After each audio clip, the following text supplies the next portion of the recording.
Olá, Labers! Eu sou Márcio Raskorski. E eu sou Taula Armentano e esse é o Síndico Lab News, o seu jornal do mercado condominial. E estas são as matérias que nós preparamos para vocês essa semana. Entenda como os condomínios podem economizar com fornecimento de gás. Você sabe o que é a bomba Jockey e como cuidar dela? Desabamento em Olinda. O que aconteceu com o condomínio em Pernambuco? E ainda temos as perguntas da audiência, que vocês mandaram, as nossas dicas culturais e um aviso especial. Fique com a gente até o final e confira.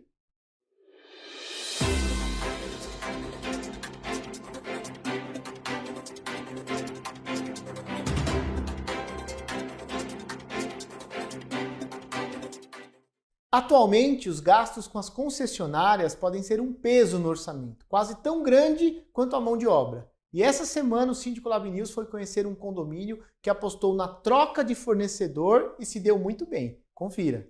Quando eu entrei no condomínio, a maior demanda que o pessoal tinha de reclamação era exatamente com relação ao valor do quilo do gás que eles praticavam.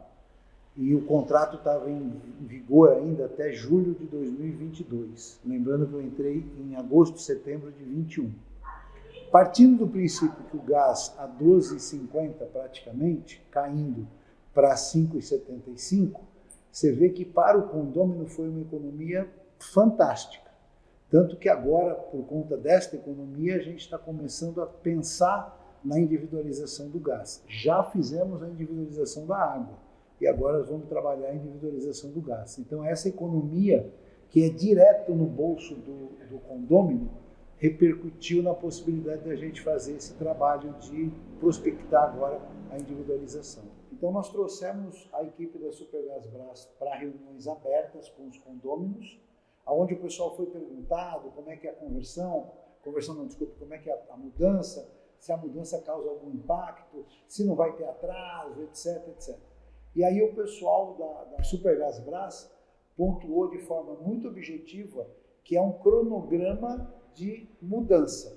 Ou seja, você está com o gás lá de manhã, você vai ficar 2, 3 horas apenas sem o gás e vai continuar na parte da tarde com o gás da Supergasbras. E foi exatamente assim que funcionou. Os tanques chegaram de manhã, a equipe veio para fazer a retirada no meio da manhã, fizeram o teste de estanqueidade. E eu diria assim que num dia entre 7, 8 horas da manhã até 5, 6 horas da tarde, nós tínhamos retirado a empresa e colocado uma nova empresa no mesmo modelo de GLP, totalmente diferente. Uma bandeira Ultragás sai, a Supergasbras entra, o condomínio nem percebeu a diferença. Toda a substituição do que precisou mudar, que foi muito pouca coisa, o condomínio não teve dispêndio nenhum. Os tanques foram retirados, os tanques da Ultragás, são os P190, eles foram retirados e substituídos pelo da Supergasbras. É um sistema de comodato, a gente está junto aí por 4 ou 5 anos, que é o payback do pagamento do projeto. E no investimento zero, só vantagens. Pois é, Márcio, toda economia é bem-vinda, né? Esse condomínio apostou na troca do fornecedor e teve já êxito na cobrança, vindo bem mais barato para os condôminos. O condomínio agradece. E é importante lembrar que não vale só a economia, Tem que ser economia e um ganho de qualidade. Então, se vai trocar um fornecedor, pesquisa antes, vê a parte técnica, principalmente porque é um item de segurança, que é o gás. E se for para trocar, tem que ser uma empresa igual ou melhor. Nesse caso, pegou uma bela empresa e teve uma baita economia. Então, parabéns para o síndico. É isso, as relações de consumo, Quando se trata de água, gás, luz em condomínio, tem bastante custo, é uma das linhas lá da orçamentária mais cara, então toda economia é muito bem-vinda e ajuda o síndico. Então, mais uma dica boa aí do Síndico Lab para quem está nos assistindo. Márcio, e aqui a gente fala tanto sobre os cuidados contra incêndio e AVCB, que inclusive foi uma das dúvidas da nossa audiência a semana passada, mas um item que é essencial no combate ao incêndio é a bomba Jockey, e ela nem sempre está com a manutenção em dia. E para explicar a importância desse item de segurança, nós convidamos o especialista em manutenção condominial, Felipe Lima. Confira. Salve, salve galera que acompanha o Lab News, tudo bem com vocês? Vou falar hoje de um assunto extremamente importante, principalmente para você que tem sistema de bomba Jockey dentro do seu prédio. Se você tem sprinkler no seu prédio, com toda certeza você vai ter um conjunto que é composto por uma bomba jockey e uma bomba principal de incêndio. As duas são responsáveis por manter o seu sistema pressurizado e por fazer o combate caso ocorra algum sinistro aí dentro. E o primeiro alerta que eu vou passar para vocês é com relação ao contrato de manutenção. Normalmente, quando você tem alguns contratos de manutenção em bomba, esse item não fica anexo. Você precisa analisar o seu contrato e entender se nas manutenções preventivas a jockey também está contemplada.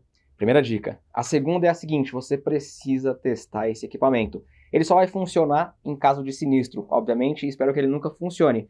Mas por conta disso, por ele ficar parado, você precisa fazer testes na sua bomba jockey, que a função dela é pressurizar a rede, ela não faz o combate, e na sua bomba principal. Tem muita gente que tem medo de testar esse sistema, porque acredita que ele pode danificar, estourar algum sprinkler, mas isso não vai acontecer se o seu equipamento estiver regulado da maneira correta e se as suas pressões também estiverem dentro do acordo. Então, principalmente, contrato e testar. E a terceira dica que eu passo aqui para você é com relação ao funcionamento dela. Se a sua bomba jockey está entrando e saindo, ligando e desligando toda hora, com toda certeza você tem algum vazamento no seu sistema, porque a bomba jockey não é para funcionar. Ela entra, pressuriza a rede e mantém a rede pressurizada. Se a pressão começar a cair, a bomba jockey entra para poder pressurizar tudo de novo. Então, se a sua bomba fica ligando e desligando, você tem algum vazamento aí, procura, contrata um especialista para ele poder verificar. Beleza? Vamos recapitular as 3 dicas? Primeira, verifique o contrato. A segunda, teste os seus equipamentos, coloque esse item no seu plano de manutenção. E a terceira é, verifica se não tem nenhum vazamento dentro do seu prédio. Beleza? Márcio, Taula, forte abraço. Bom, o Felipe é fera, né? Ele sempre nos ajuda aqui, ele é um craque em manutenção e eu confesso que eu não conhecia essa bomba jockey. E o que a gente tem que fazer daqui para frente? Colocar esse item como prioritário na manutenção, seja com a empresa de bomba ou com a empresa que faz manutenção do sistema de incêndio. Não pode esquecer dela, porque ela funcionando direito é o que vai evitar uma tragédia caso aconteça um princípio de incêndio. E o Felipe é um excelente professor, explicou de uma forma bem técnica, fácil de pôr em prática. Então, síndico, presta atenção, porque é um item que causa reprovação no AVCB. Isso. Bom, e agora um assunto sério. Um prédio desabou em Olinda, em Pernambuco, deixou 5 pessoas mortas. O prédio estava interditado desde o ano 2000 por problemas sérios estruturais, mas ele foi ocupado, uma questão que a gente sabe de habitação, déficit habitacional que a gente tem no país inteiro, e a prefeitura lá da cidade afirma que pediu a demolição à Caixa Seguradora e apontada como responsável pelo edifício. E quem, de acordo com o município, deveria responder também pela vigilância do prédio. Então agora começa a história de empurra, ninguém é responsável, e a verdade é que a gente teve mais uma tragédia. Pois é, Márcio, um assunto muito delicado, pessoas perderam a vida e outras ficaram sem ter onde morar. Você sabe que esse problema de déficit habitacional, sobretudo nas grandes cidades, é terrível. Aqui em São Paulo a gente vê dezenas de prédios ocupados, e a gente sabe com instalação elétrica hiper precária, uma bomba relógio, mas também não dá para colocar essas pessoas na rua, proprietários irresponsáveis que ficam 20, 30 anos sem pagar IPTU, e aí o prédio fica lá sem função social. Aliás, um tema atual é a função social da propriedade. Para que serve numa cidade um prédio vazio, sem ninguém usando? Então é algo que as autoridades públicas precisam tratar com mais carinho, com mais responsabilidade. Precisa ter um olhar, né, Márcio? Como você disse, já que está ali, ou tem uma vigilância para que não seja ocupado, ou toma conta para que, se ocupado, não coloque em risco a vida das pessoas, como foi o caso que aconteceu aí. Exato.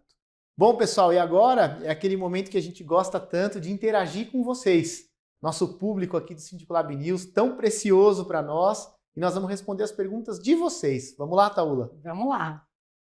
Bom, a primeira pergunta de hoje é da Luciane Prado. E ela quer saber, Márcio, como lidar com moradores que te assediam de forma velada.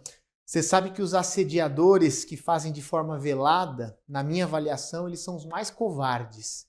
Porque eles fazem ilações, eles jogam alguma coisa no ventilador, eles criam um boato, uma notícia maldosa, mas eles não são diretos. Os assediadores que são diretos, a gente sabe como enfrentar. Esses covardes geram uma dificuldade maior para a gente. O que eu sempre recomendo? Jurídico. Aciona o jurídico. O advogado vai saber como abordar, como responder, como tratar uma ilação, por exemplo. Uma ilação não é uma acusação, mas ela talvez seja mais nefasta do que uma acusação. Então eu sempre recomendo, tem um indício de que é um assédio, passa para o jurídico. Porque aí você tira a emoção e deixa o assunto na parte técnica. Essa é a minha principal dica. O importante também, né, Márcio, é diferenciar aquilo que é assédio do que é crítica.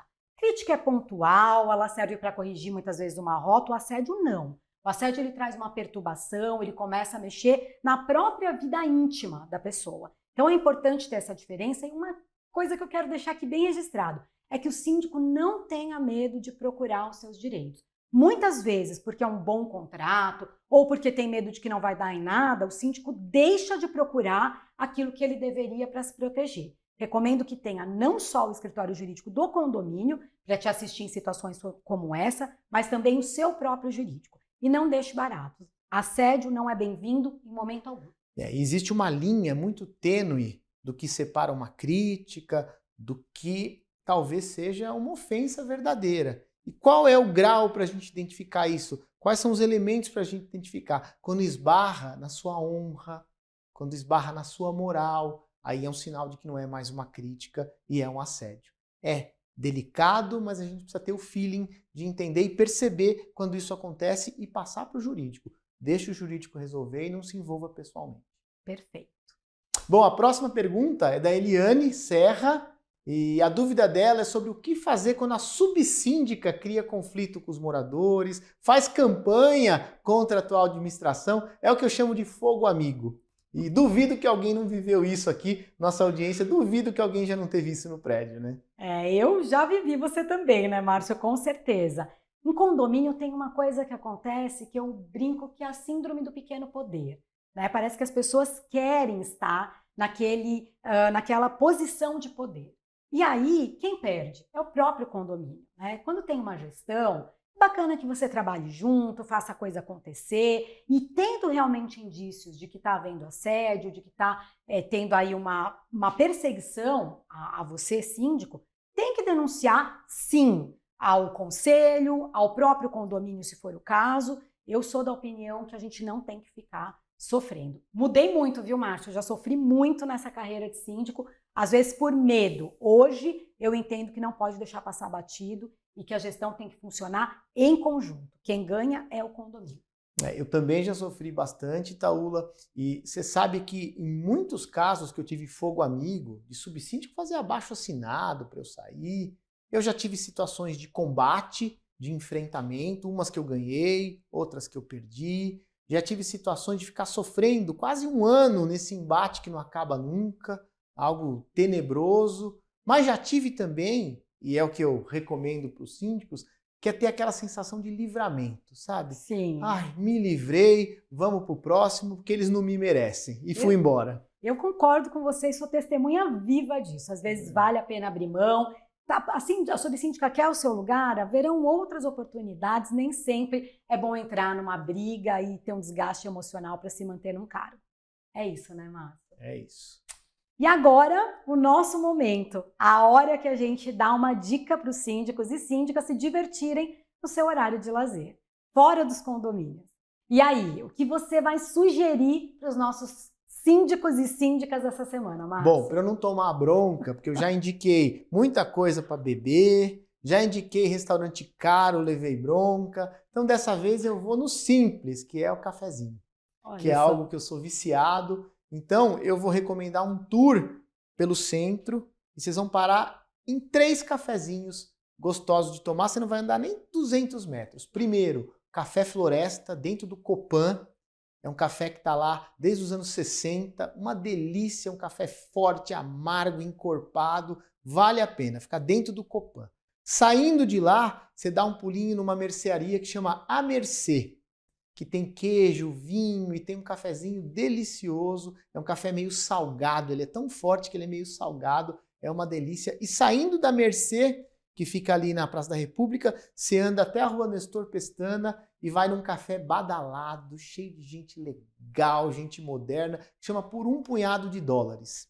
E lá, nessa cafeteria, você tem todo tipo de grão mais ácido, mais doce, mais forte, e vale a pena tomar um expresso duplo lá, que é incrível. Então hoje a dica é para quem gosta de tomar um bom café como eu tomo no mínimo 10 expressos curto, forte e amargo por dia, no mínimo 10. A dica do Márcio foi 3 em 1, vocês perceberam, né? Mas não deixou de ter um vinho no meio desse percurso. Muito bom, Márcio. As suas dicas sempre assim, dá vontade de a gente ir até ali conhecer. Você explica com tanto detalhe que realmente dá vontade de a gente conhecer. Mas a minha dica de hoje é para quem está buscando uma opção para aproveitar esse final de semana. Domingo tem um festival de Pinheiros, um evento com música ao vivo, gastronomia e diversas atividades para todas as idades. E lá na Rua dos Pinheiros e será gratuito. Eu já estou me organizando para ir também. Você podia aparecer por lá, Márcio. Você sabe que vale a pena conhecer o Mercadão de Pinheiros. É um charme, gente. É um charme. É isso. Bom, Itaúla, temos uma novidade para a audiência essa semana. Um novo quadro do Síndico Lab. Exatamente. Esse novo projeto vai se chamar Síndicos pelo Brasil e será apresentado por nosso amigo Ordilei Rocha, da Porter Group. Seja muito bem-vindo, Ordilei. O Ordilei é uma animação só, né? E é uma ótima oportunidade para sairmos aqui de São Paulo, da Grande São Paulo, entender como o mercado condominial funciona em todo o país. Aliás, um mercado que cresce no país inteiro. Eu estive no Nordeste esses dias. Nossa, o que tem de síndico profissional, uma alegria. Exato, e pedimos para toda a audiência ficar atenta ao canal do YouTube do Síndico Lab e os perfis do Instagram, tanto nosso quanto da Porter. Você não pode perder mais esse produto do Síndico Lab que vai dar o que falar. Bom, pessoal, esse foi o Síndico Lab News, né, dessa semana, o seu jornal do mercado condominial. Muito obrigado por ficar com a gente até agora e até a semana que vem. Muito obrigada pela sua audiência. Semana que vem tem mais. Valeu, Márcio. Valeu.